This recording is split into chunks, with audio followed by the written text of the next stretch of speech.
Hello, everybody. Hello, friends. Hello, it's Sarah here, the Sisters Enchanted, and I am doing a very quick, super quick live stream for us here today, a live video. What am I talking about? I'm live too many places. It's distracting me. I'm Sarah, founder of the Sisters Enchanted. If you don't know me and you are new here, welcome. Today, I'm talking super quick about a misconception about intuition and also the difference between tarot and oracle cards. So I am all over the place here on Facebook. I see Sarah Milne here. She's our program director, and she is saying hello. So hello to you, Sarah. And all right, let's get right into it. If you are new to these parts, if you have recently found us here at the Sisters Enchanted, like I said, I'm Sarah, and we have been bringing classes and community just like this online since 2016. And one of the things that we love to talk about is tarot. Certainly not the only thing we like to talk about, but one of the things, and intuition and card reading, all of this good stuff. So I wanted to begin by talking about a misconception about intuition. And I also want to say quick that if I don't answer your question or comment, I apologize. I will try to come back through if I can and do that because I'm just live in lots of places. So hello on Instagram and Facebook and YouTube and all of the places. So intuition, one of the misconceptions about intuition that I wanted to talk about today. There's lots of misconceptions about intuition. But intuition, it gets this rap as like this thing that only certain people are, like only specific people are intuitive. And that's not true at all. Everybody is intuitive, every single person. And we know this because we learn so many things intuitively. We learn language intuitively. We learn to move intuitively in a way that works for us, right? So we learn all of this stuff just by observing what's going on around us without being specifically taught. So we know that we are all intuitive beings. We forget that we're all intuitive because we have to follow all these rules. We have to do all these things people tell us to do, right? And then we start filtering ideas and thoughts on what we want to do and actions through this lens of like, what am I supposed to do? And then we forget that we're intuitive. But firstly, we all are super intuitive. Secondly, intuition, the other big misconception I think people have is that intuition is specifically only this inner knowing, right? And this is why we think that certain people have the gift of intuitive insight and others don't, or some people can hear their intuition and others can't. And we think that it's like this very special thing. But intuition actually is this combination. It's where your conscious self and your subconscious self meet. So it's not just your inner knowing. It's not only this information that you know and you don't know how you know it, or you just like know this to be true or whatever. Your intuition is actually a combination of your logical reasoning and what you've experienced in the world and in life and what you just know and you don't know how you know it. So a really good example of this, of an intuitive sort of moment, when years and years ago, I was a teenager and I was in this car accident, right? And I was driving along, just freshly had my driver's license, and it was snowing, and I was driving downhill. And I probably should not have been driving because I didn't know what I was doing. And so I'm driving, and my car starts to spin out. And I remember clear as day, just knowing, like hearing in my mind, take my foot off the gas and hands off the wheel, just let it go. And we would think that makes no sense, right? Like you should try to not drive off into the woods. I just heard this thing and I let go. I drove off into the woods, but I parked my car perfectly, or the car parked itself right between two big trees, and got caught up on this rock wall. I live in New England, so there's stacks of rock barriers like everywhere. And my car literally got caught up in one, so it didn't go any further. That's very much an intuitive thing I heard, right? This like, stop, do this. Also, though, logically speaking, that was something that I had learned when I was in driving school and reading books, whatever, right? Like I had learned that if you're spinning out in the snow, one of the things not to do is hit the brakes because it's going to make it worse. So intuition it's like that. It's where our knowing, what we logically know to be true to keep us safe, what we've learned, our learned experiences, coupling with this inner wisdom, this hearing, the thing that's kicking in to sort of help us like just through the day. This can happen with food choices, maybe. Like maybe, intuitively you're really trying to listen to what foods your body wants, what foods you want to eat, what's going to feel good for you. And there is a logic to that because you have experiences. Maybe you know that every time you eat spicy food, it's a disaster and you should never have done that. But then when you're intuitively eating and you're looking at the choices, what does it feel like my body needs right now? Does it feel like it needs some yogurt or some fruits or vegetables, whatever? And you're feeling and you're listening to what your gut feels like when you think of these thoughts. There is the inner knowing part, and then there's also the logical part. So a misconception about intuition is that only specific people are intuitive, or that it's some like magic thing that you must work for super hard to gain access to. And that's not true. Everybody is intuitive and everybody has the same access to intuition. It's where the differences lie is in trusting yourself. And as kids through adulthood, we're very much sort of positioned to not be trusting ourselves. And for good reason, right? Because there's a whole bunch of people in the world. We're all different people with all different experiences, and we must all coexist. And as such, there are certain things we all have to do. Like there's laws, there's structure, there's order, and there's good reason for that. Also, though, at the times when we want to hear our inner wisdom, when we want to know what's the best thing for us right now, what's the path forward, that can be challenging to identify when we're not used to hearing our intuition. And just remember the misconception, there is not something special about a person who feels more intuitive or is listening to their intuition. We all have that. We all have it. And it is the connection between, it's that intersection of your logical knowing and your inner wisdom, right? And your this higher self that pulls out what you need to know in that moment. That's your intuition, and we all have it. Now, we're talking about intuition a lot here this week, and pretty much always at the Sisters Enchanted, but we're teaching a free class this Thursday and Sunday. It's our intentional tarot class. So wherever you are, you can find the link on any of our social media platforms, shoot us a message or an email and we'll get that link to you. But it's free. And what we talk about there is intentional practices using tarot to kind of help bridge the gap to your intuition or to how like personal development and reflection, right? Because nothing's worse than if you start to try to read tarot or oracle cards and you feel like everybody else knows something you don't know, like everybody else just gets it and you don't. And that's not the case. Like not everybody gets it, but there's things that we can do to make it feel easier and bridge that gap between, this perception that everybody else knows something you don't know and getting yourself there. And that's what we talk about in intentional tarot. It's more of specific practices to build your confidence and open yourself up to hearing that intuition, because tarot and oracle cards are both one of the ways to sort of to work with your intuition, right? And get yourself there to feeling more intuitive.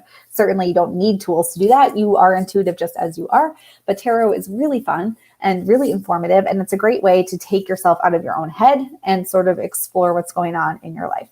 So remember, the misconception is that certain people are more intuitive than others, or that it takes some kind of specific person or thing. And that's not true. Literally, it is just the meeting of your conscious and your subconscious, and we all have both of those things. And it's just our ability to recognize them and have confidence in recognizing them that is different among different people.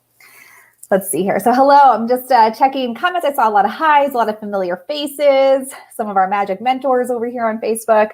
And Karen is in Tarot Throwdown, says it's incredible. Thanks for sharing that, Karen. I appreciate it.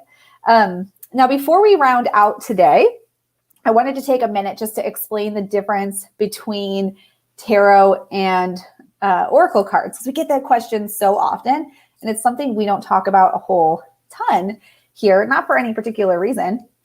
We just talk about tarot a lot. So let me tell you the difference between tarot cards and oracle cards, specifically if you don't know anything about either of them. So firstly, the first thing to know about tarot cards and oracle cards is that whatever they mean to you is going to be based on your relationship or your attachment to those things. So tarot, if you're really new here, some of you might even be watching this and thinking to yourselves, oh, I don't know, maybe I'm going to click away from this if she's talking tarot cards. Tarot cards are made, they're printed in facilities, the same facilities that print any other cardboard, paper goods, whatever that you might purchase, right? So tarot cards and oracle cards in and of themselves are no different than any other sort of like cardboard, paper, good item that you might pick up. It's your relationship, how you relate to them, how you use them. That's what makes them a tool that can help to enhance your intuition or for personal growth, development, reflection, all of those good things. It's just how you want to work with them, use them, and receive them into your life is what makes them special to you and unique for you and your practice with them, or your sitting with them, or your use of them, or whatever you want to say. So the difference between tarot and oracle cards: tarot cards follow a specific structure. There are 78 cards in a tarot deck, and they follow a linear structure. They follow a storyline. There are kind of subsets of those cards within the deck. There's the major arcana, and they follow the Fool's journey. So it's really the journey of being presented to something new and that you aren't familiar with yet. And then the path, the learning curve, the setbacks, the successes, the not knowing, all of that is in the Fool's journey in a tarot deck. There are 4 minor arcana suits, which take kind of the internal experiences that we have and that we're having on the day to day and explain them in different ways. So tarot is linear. And when you get a tarot deck, you can buy or look at or whatever, all different kinds of decks. This is very cute monsters. This one is just like the standard imagery that you would see if you did a Google search or like bought a book. I have my Halloween tarot handy. Tis the season, right? It's almost September 1st. It's the season. And so tarot, even if it has different images, by and large, there are some varying systems. By and large, they're going to follow a linear structure. They're going to follow a storyline. So if you learn the story of tarot and pick up any tarot deck, you have that story to apply to the images of the deck. And then the images are what bring nuance to your connection to what you are looking at when you look at the cards, right? So tarot is linear, it follows a structure. Oracle cards, on the other hand, are just, they're completely free in their structure. They can be about anything. They can be thematic. They can have words. They can be full of affirmations. They can be literally anything at all. This one I have here, it's really fun for anybody who likes kind of, quirky sort of fun literature. But this one, the Asylum Oracle Guidebook, the person who created this, she actually is an author. And this is an oracle card deck based on the book that she wrote. And the meanings of the cards relate back to different characters and themes and scenarios in the book. This is an astrology one that I have, and it just has like the different planets and moon and different things that would happen in the sky. I have one here about crystals. You can find oracle cards on any subject whatsoever. And the author of an oracle deck might even develop their own structure and create a story within their oracle deck. So you could buy an oracle deck. I can't think of one off the top of my head, but I'm sure there is one that, maybe there's 40 cards and they go in linear order and they tell a story. Oracle cards have complete freedom in their creation. And that's really beautiful because you can find oracle cards in just about anything. So whatever your interest is. And what I love about oracle cards too is that they tend to be really open and accessible, where you choose a card, you read the message that comes in the book with it, and you just think on it. You think on it, kind of absorb it into your day, into what you need to know right now, into your view of yourself for the day ahead, find some motivation, find some affirmation, some confidence, and oracle cards can be really, really, really great for that. So tarot follows this structure and has a story to it. And because of that structure and the story, it can be really layered in its meanings.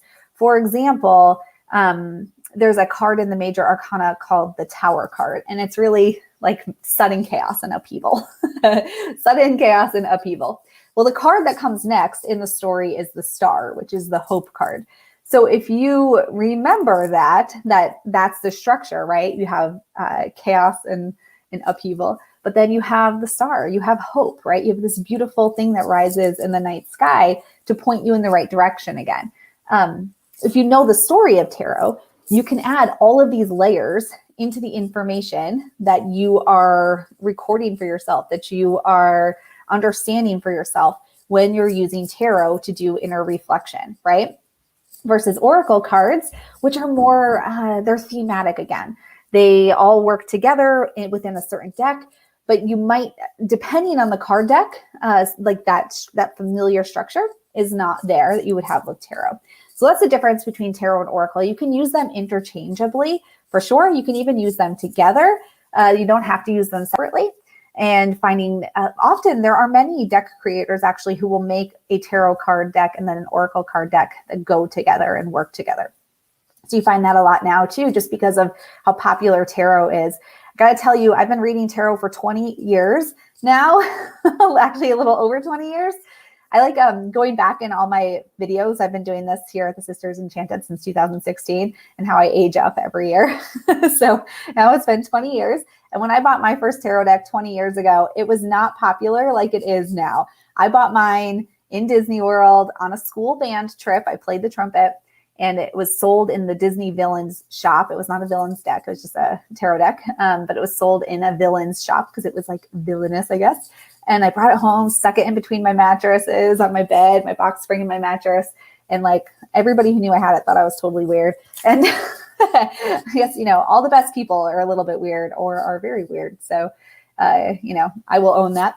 But now you can find tarot cards and oracle cards like anywhere. And because of that, you often find that tarot card creators, like I said, will create a corresponding oracle card deck to go with the tarot cards because you can use them together as well. So when you are working on developing that intuition, the thing that you feel like, where is my intuition? When's it going to talk to me? Remember, you have it there, right there within you. And tarot and oracle are amazing tools to help bring that out and build your confidence and bridge that gap between what you know to be true, right? Your logical world and this internal world that we all have. Let's see, I'm going to try to hit some comments quick. And then I am going to leave you with all that information today because I'm off to teach a class for one of our class groups. But over here on Instagram, I have the question, the best thing to use to cleanse your cards. Whatever works for you, anything but water. Water will ruin them. You can just like fan through them. I often will just kind of lay mine out on the table or the floor wherever I'm sitting and like air them out. But some folks will use incense or crystals, like breathing on them, touching each one. I love the idea of kind of airing them out personally. Let's see. I think on over here on Facebook, I know that Sarah Milne, our program director, is in there chatting away, and so is Anna answering questions. So I think they've got you all covered. I see some familiar faces here like Brandy. Hi, Brandy and Nicole. I think that they are answering all of the questions over here. Alicia. Hi, Alicia. So many familiar faces over there. All right. And over on Instagram, sharing some of your favorite decks. I love it. All right, folks. So there is some food for thought for you today around intuition and a misconception. The misconception being that it's only special like people that are intuitive. That's completely untrue.